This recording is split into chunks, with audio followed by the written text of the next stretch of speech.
ঠেলায় না পড়লে বিড়াল গাছে ওঠে না, এখানে গাছ নেই তাই জন্য কোথায় উঠেছিস? আজকে তোকে পালাতে দেবো না, তুই ওখানেই বসে থাকবি। তোকে আমাদের ঘরে ঢুকতে কে বলেছিল? আমাদের ঘরে বিড়ালের অভাব হয়েছে? হ্যাঁ, লজ্জা বলে কিছু নেই তোর। আবার কে কাঁদে? ও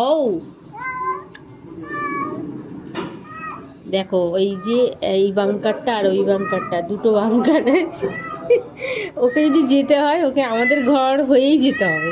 আর ও আমাদের ঘরে ঢুকে গেছিল, ওকে তাড়া করেছি, ও জানলা দিয়ে আরেকটা বাঙ্কারে উঠে গেছে। ব্যাস, এবার আর যেতে পারছে না, আমি দাঁড়িয়েছি। আয় আয়, আচ্ছা চল আয়, চল আয়, তোকে পাঠিয়ে দেবো, চল আয়, আয় চল আয়, আয় চল আয়, আর কাঁদতে হবে না, বুঝেছি।